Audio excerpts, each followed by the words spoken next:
आसंतु नजर पकाइबा आजिर पाणीपाग अपडेट उपरे। दक्षिण ओडिशा रे प्रबल वर्षा, तुहाकु तुहा वर्षारे फुलिला पोल। मालकानगिरी जिला कांगरकोंडा पोल उपरे 5 फुट उपरे पानी प्रवाहित हेउछि। फଳରେ 327 नंबर जातीय राजपथरे गमनागमन ठप हो जाइछि।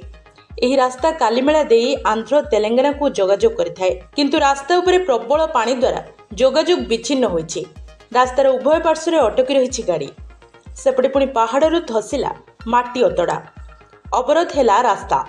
नालको खଣି अंचल पहाड़ तले थिबा 2टी गाँ तलरंग पानी और उपरंग पानी को गमनागमन बाधाप्राप्त होइछि। कुकुड़ासिल और रंगपाणी रास्तार धसीछि माटी अतड़ा। केवल बाइक यातायात हेउथिबा बेले 4 चकिया जान जीवा आसिबा बंद हो जाइछि। कोरापुट जिला नारायणपाटना ब्लॉक तेंतुलीपदर पंचायत रंगपाणी रास्तार दुरावस्था न कहिले भल। नारायणपाटना ब्लॉक रो दुर्गम गाँव गुड़ी को जीवाकु हेले पहाड़ तल कटा जाई रास्ता निर्माण करा जायछि।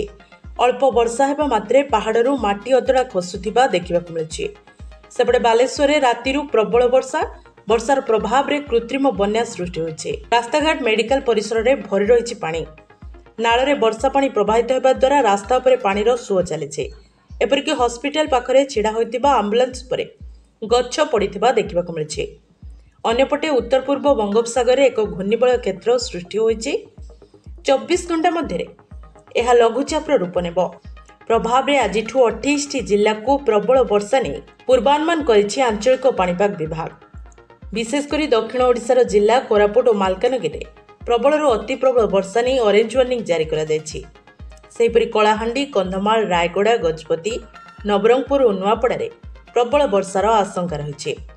आसंता काली पई उपकूल और आभ्यंतरीण ओडिशा समेत नवरंगपुर जिले में प्रबल वर्षार आशंका रहिछि।